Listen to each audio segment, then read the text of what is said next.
Hello, hello. Good evening, friends. Good afternoon, good morning if you're watching us from the other side of the country. Or, yeah, I don't know where you're watching from, but let me know in the comments. My name is Anna Zugiri, and I'm just a basic girl with a little extra. Today, I have an amazing guest and a very crazy topic to talk about.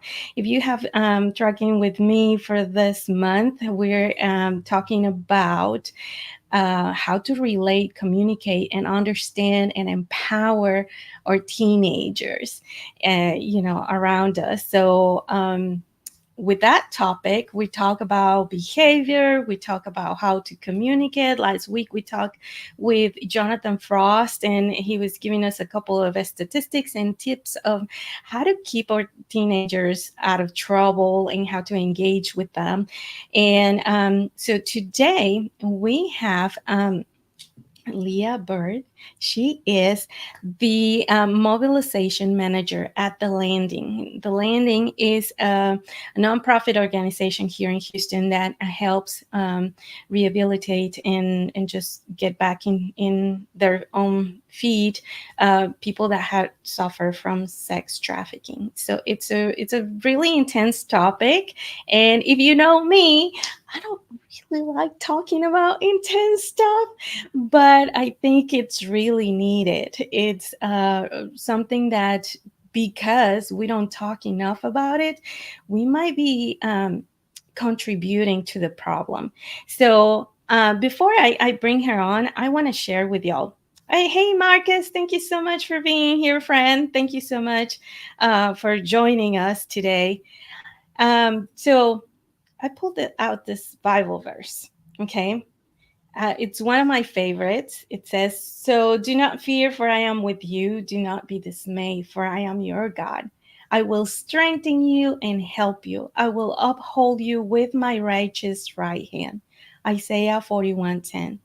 So before we dive into this topic, I want you to hold on to that Bible verse, because my intention is not that we live in fear for the things that are happening in this world, and we just trust God with just the faith that He's going to come through for us, and He goes before us, and He stretched out His right hand, and He's covering us in safety. So don't forget about it. It's Isaiah 41:10, and I hope that it speaks loudly to you the same way that it speaks to me. So again, I'm going to bring on my guest. She was actually a street outreach volunteer at the Landing before she started working there. And she was born and raised here in Houston, Texas. She graduated from Texas State University with a bachelor's degree in forensic psychology. She has worked for various nonprofits, churches, and ministries in Texas. And Leah loves spending time with family, traveling, going on walks with her dog, and volunteering in her hometown, Houston, Texas. That I love too, even though we're burning in here. So, without any further ado, I'm going to bring Leah. Hello, Leah. Thank you so much for being here today. Hi, thank you for having me. I appreciate you so more. I have something for you to welcome you to So Basic with a little extra. Oh my gosh, I love A it. little bit confetti because we are so glad you're here. So, Leah, would you tell us a little bit about you and your superpower, and also friends in the chat? Let us know, what's your superpower? Oh, okay. So my name is Lea Byrd. Your intro was perfect. I'm born and raised in Houston. A superpower. Okay, so I like to say I'm pretty patient, even in moments where maybe others might not be so patient. And I think that's a superpower and definitely probably God-given. Oh, it is. Take it from me. I like things like, come on. Yeah. That's awesome. Marcus, what is your superpower, friend? I think I know, but you tell us. Yeah, that's awesome. So, can you tell us a little bit about what you do in the line? What is the mobilization manager? Yes. So I get to be the volunteer coordinator. I also get to do awareness presentations either at churches or partners, corporate settings, and schools. And yeah, just connecting God's people to God's work at the landing. That's awesome. So, and what is it that the landing focuses on doing, on helping people, and what does sex trafficking has to do with the landing? Yeah. So we are an anti-human trafficking organization. We have 3 programs. Our first program is our drop-in center. So we actually have a daytime drop-in center where survivors get to drop in during the day and receive case management, counseling, essential needs like food, clothing, and hygiene items. They also have access to computers and a resting room as well. So we just want to meet them where they're at. So we're strategically located on a portion or a part of the city that is known for sex trafficking. Mm. Our second program is street outreach or just outreach. We do street outreach, which is where I got started as a volunteer. We just go out there and let them know we can be a resource for them. Again, literally meeting them where they're at, just like Jesus would. Non-judgmental, and just letting them know, hey, if you have time during the day, like come stop by, in hopes that they will. And then our last but not least and newest program is youth advocacy. So Mm. we get to respond when a kiddo is identified as a victim of human trafficking. We have a 24 crisis hotline number where we get to respond when we get that call within 90 minutes to that kid and just Wow. start walking alongside them in their journey. Oh my gosh, that is so good. So good and so helpful. 90 minutes. That is amazing. Mhm. Um, I was listening to a story from a friend that she knows somebody that her daughter got, you know, taken, and the parents in the search and doing all this, people were taking advantage of them, saying like, oh, you give me so much money and I help you, find her and all this, and taking advantage of that. And they finally, thank God, they found her, and she's in rehab and trying to help her, to recuperate from all that. But it's such a scary thing when you hear it from a friend of a friend, because usually we hear these things that happen like, oh, on the news, it happened in another state and it happened in another city. But that to me was super close to home. Like, Mhm. okay, now I'm hearing it like more right here.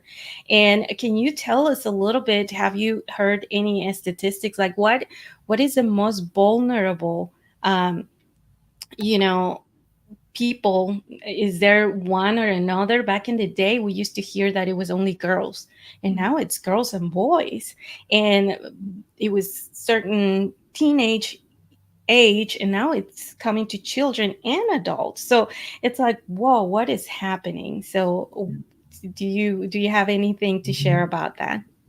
Yeah, you're exactly right. I mean, I think anyone can be vulnerable, and traffickers can also look like anybody. So there's an estimated 25 million people worldwide that are victims of human trafficking. And then less than 1% of those victims are actually identified. And then in Texas alone, there are 313,000 victims of human trafficking. And that includes adult and youth. Mhm. And the youth number for Texas is almost 80,000. Oh So my gosh.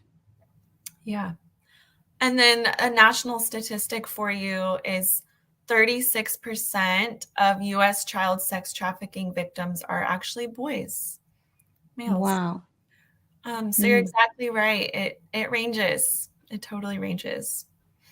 That is so crazy. And I think that's why it's so important that we are aware of these statistics and these numbers, and that it can happen to anybody in everywhere. And again, you used to hear the stories in the low income ratio of our society, and now this I think this thing doesn't have boundaries on age, on financial status, on education, or anything like that, right?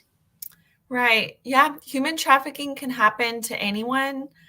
There are some risk factors that can make people more vulnerable, such as immigration status, lack of rights, lack of resources, Mm. under resourced schools and education, and poverty and history of child abuse. All of those things can be risk factors that can put a youth or an adult at risk. Wow, yes, I can see that. And Yeah. how can we educate? And you said on your third program, the youth advocate, right? How can we, parents or teenagers, without creating anxiety and fear, be more aware or educated that this is happening? Yeah. There are 5 things that I want to talk about. One is explain what trafficking is to Yeah. your youth. Provide examples of what that could look like. 2, talk to your youth about what grooming looks like. The process of grooming, how a predator can get to know you. It might be seemingly innocent at first, but they're strategically learning information about you. They want to learn what is a void in your life. Are you poor? Then they're going to learn that and provide. Are you insecure or have low self-worth? Then they're going to provide those little things, those feeding you of how beautiful you are or how worthy you are. They'll find out information and use it against you. So explaining that process to kids so that they can start seeing it Mhm. earlier and recognize that, oh, okay, this might be happening to me. 3 is let them know that anyone can be a trafficker and teach them to look for those red flags. 4, let them know that they are heard and they have a safe space to talk. And that can be any adult. And just being mindful that sometimes, and this is terrible, right? But sometimes the person abusing them might be their own family or their own parent. Mm. So, always, no matter what position you are in, if you have any influence over youth, letting them know that you're safe. And then 5, giving them those resources and hotline numbers because Mm. they might not feel safe to tell someone in their life, but if they have that resource, they have that number to call, that might make the world of a difference. Yes. Wow. Those are great, great tips of information. It in the I was stuck a little bit in the second one because I hear the grooming part, right? And I've heard a story that there is a teenage boy, and the real trafficker comes to the teenage boy and tells like, "Hey, I'll give you $500 if you invite this girl to the park, and then we'll take it from there." That kind of stuff. And I was like, wait, what? So as a parent, you're like, oh, this boy seems innocent. It's just, engaging with my teenage daughter. And there it comes. And like the grooming again, you said it could take years, right? Like a predator will sit tight just for one kid or one person, correct? That's correct. Yeah. It starts off so innocent. They'll target a victim, they'll gain their trust, and then they start inching towards learning about you, finding Mm-hmm. out what that need is, fill it. And then they'll isolate you from your friends, your family, and then the abuse begins. And at that point, they've already maintained control. Wow. And that, Yes, like you said, that's can take years. yeah. It's so so scary. And talking to Jonathan last week from Youth for Christ, and he was telling us also how you know kids, the they are just needing presence more Mhm. than anything right now, and this goes from kids to teenagers, and I would say even with adults. Presence matter, and just showing up, and just as we should be more intentional as those predators do on being present and learning about our kids and our teenagers, so that the other person can gain that control, right? Yeah. And so parents, I just invite you to just get to know your kids, their personalities, their wants, and I was talking to my daughter about some parenting styles that we see with some friends, and she's like, "Mom, I just don't understand how they don't talk." And we talk all the time, right? Like it's Yeah. but it's is that connection that we need to seek, and that we need to just get to know our children better and be present. And Marcus, I know you say that this is heartbreaking. It is. And I just pray and hope that anybody that can see this and listen to Leah and the statistics that she's sharing with us, and the steps that she's mentioning of the awareness that we have to have, just take it to heart and start implementing that. Um, so, talking again about the initiative programs, or the landing affairs, and to prevent prevention among teenagers, can you give us some extra tips? What can you say about those things? Yeah. Well, first, I love, Anna, what you said about presence. And I think like the best model we have is Jesus, and he pursues Yeah. us relentlessly, and is consistent, right? We Yeah. need to be a consistent presence in people's lives. So that's how you build trust, and regain trust, especially with survivors where that trust has been broken. So I loved that. Yeah, thank you. Yeah. So at the landing, I just wanted to read our mission statement. Our mission is to serve survivors of human trafficking and commercial sexual exploitation with a trauma-informed approach fueled by the love of Christ. And so that piece, that last, our newest program, youth advocacy, we are meeting them where they're at, just like Jesus does, and walk alongside them. And the reason it's so important is because you think of these kiddos that have just been through something traumatic, um, and processing that for anyone is tough, right? Yeah. And you need that consistent presence. They might have a hospital advocate, but that advocate is only there for the hospital time. And they might have a court advocate, and that advocate is only there while they're in court or at their meetings. But there's who's going to be there alongside them through the whole journey. So we get to respond with that youth advocate and walk alongside them. And I encourage, if you know survivors, or if your own children have been through something traumatic or have been trafficked, or you know someone, just keep walking alongside them. And grace upon grace, of course, trauma can affect the brain in so many ways, and they can't even help how they might react to things sometimes. And so just being that consistent person in their life to Mhm. rebuild the trust that needs to be gained. Yeah. So in the time that you have seen in the landing, I bet you've seen and heard stories, all kinds of stories.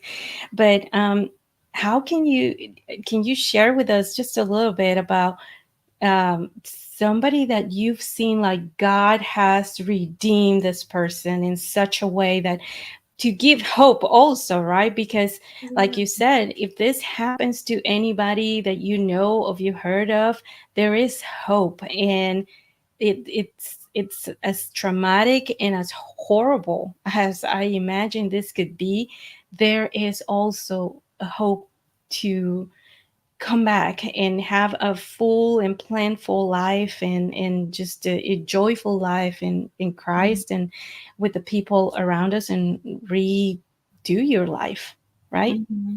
Yeah. So at the landing, we will celebrate every victory, even if it's small, like signing up for benefits today, like we will celebrate that. There's a lot of stories of hope. I can think of a few. I can't pick one, that's so hard. I could maybe say a few. So we have our Mhm. daytime drop-in center at the landing. We have a program called Empowerment Program. And it's a pretty intense course. It's 10 weeks. And the survivors really are dedicated and they want to come and show up for these classes. And they learn things like financial literacy, resume writing. They even will do a mock interview with our CEO. And then at the end, we celebrate and do a graduation with caps and gowns It's and awesome. the whole thing. And at every graduation, we allow them to give a speech. And there's not a single dry eye in the room because they are so proud of themselves and they get to see the strengths that they have and how they can be a blessing to others. And they are confident. And um, one of our last cohorts, we had a survivor who, oh, I forgot, I should mention this is important. Every Hmm. graduate receives a $1,500 scholarship that can go towards an education or towards a business. That's And awesome. it's amazing. And so one did start her own business and it's been successful. And we're still walking alongside her and all of that. But to see her come back now at the next graduation and just give her testimony is pretty powerful for everyone Mm, and herself. So yeah. that's amazing, really amazing, and so proud. Yes. I am so glad to hear that. And because the the trauma, that somebody goes through, and just uh, validating that, okay, I'm worth it and I can do all these things. And I love that y'all do a celebration for that victory, like you said. That's Exactly. great. Yeah. Yeah. Yeah. Is there anything else that you want to share with us that will be helpful for our audience in, as far as prevention and maybe targeting the parents right now? How can we just keep our children safe? Yeah, I think you really hit the nail on the head. Being present, being a safe space. And if you might not be that because kids can be kids, letting them know that there are other safe spaces available to them, whether Mm-hmm. it's their teacher, the school counselor, or their friends' parents. And then also it's okay to monitor online use, phone use, apps, and the messages that are occurring between other people. And it's okay to ask and just show curiosity and maybe not judgment. But if you see something that sparks your interest or something that might not be safe, it's okay to ask. And there might be a totally reasonable explanation. And then maybe there isn't, and you can further investigate. But it might make a difference to try to change their path now before it gets too late. And just keep on Yeah. loving everyone. There's so much happening in this world, and I know we can't change the world, but we can do little steps each day to make it a better place.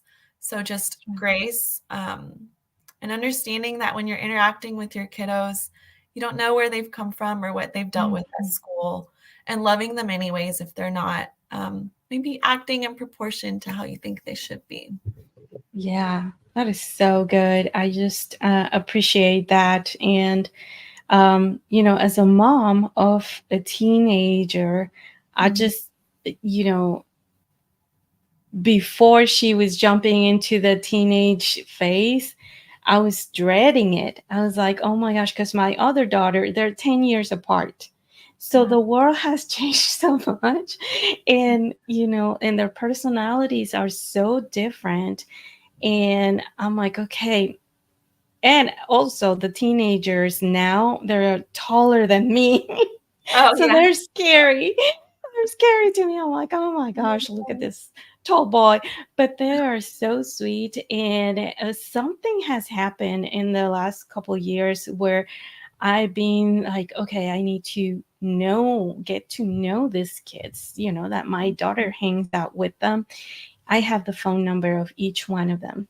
And sometimes it will be like, oh man, you know, they're testing me silly things, and I went to play video games with them one time and things like that, and it's something that it's not natural to me, but I made the effort to do that. And I don't want to be a little extra because I'm really basic, but I have to say that I think I feel like a safe adult for them.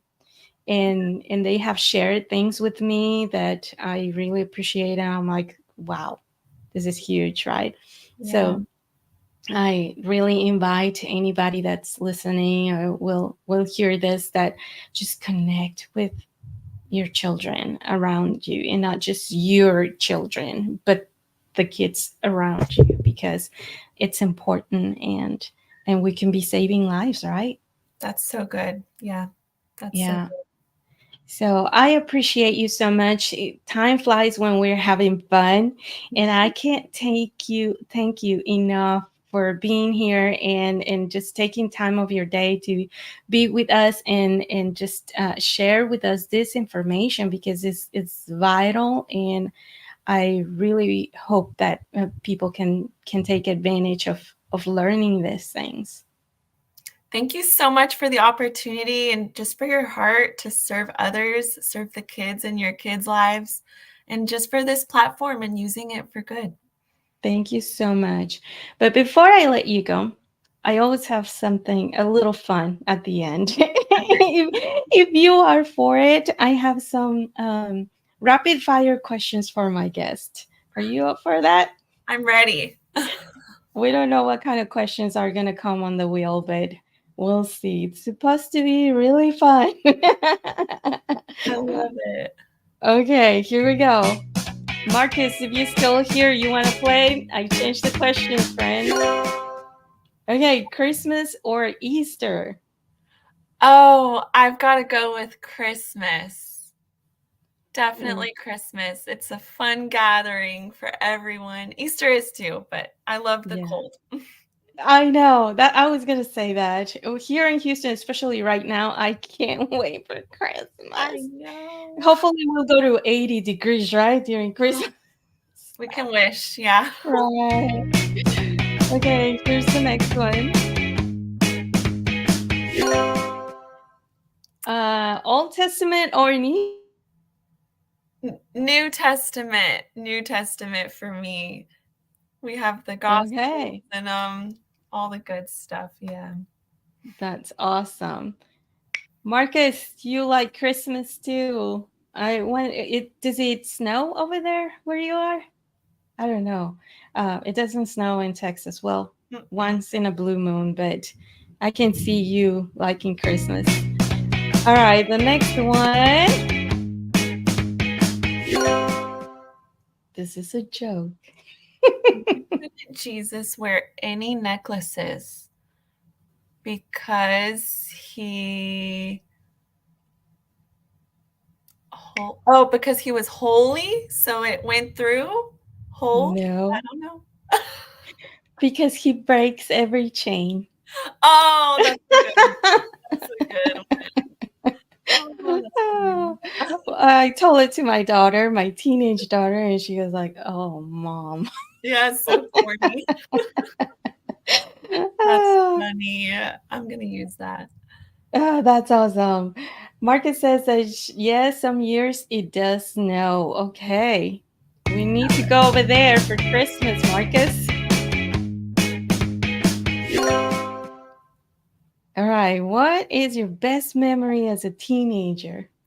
Oh man, every summer I used to go to summer camp for 2 weeks and just made the best friendships and memories while I was there. So I highly encourage summer camps for kiddos. That's awesome. I never went to um, camps like stay overnight. It was a day camp kind Oh of yeah.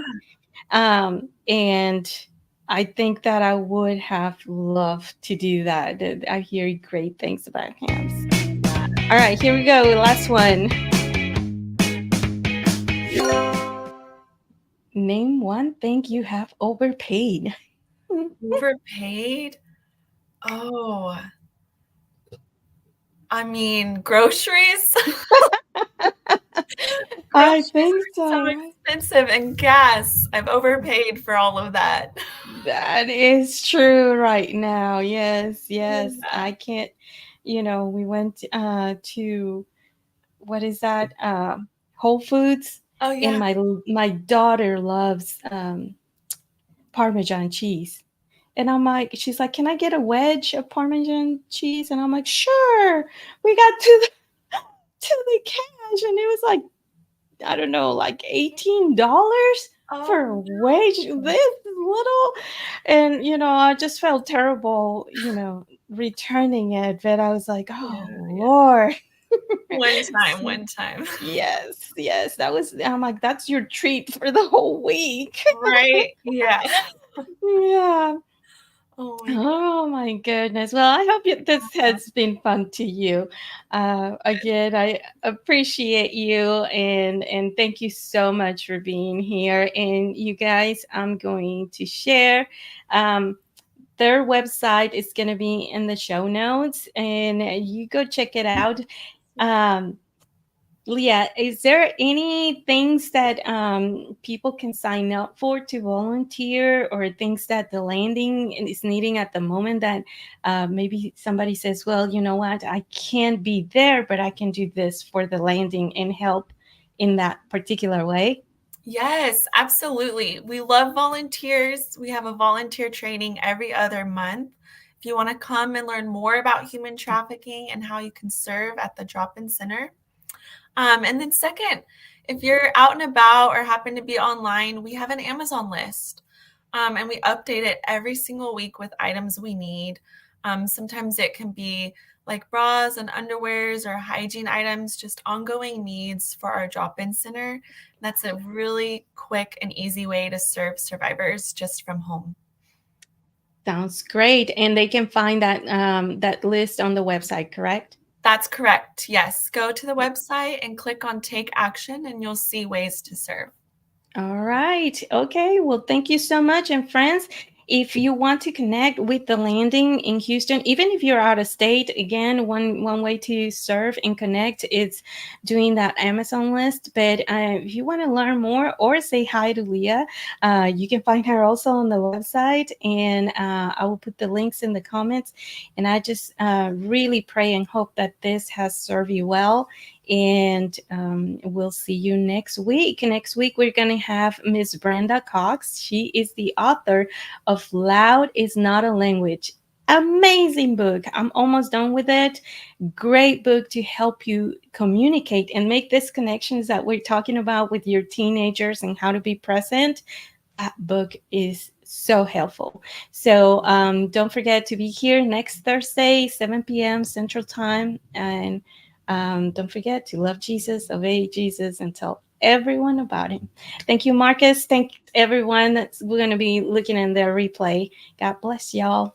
Thank you. Bye bye. Thank you, Leah. Bye. Thank you so much.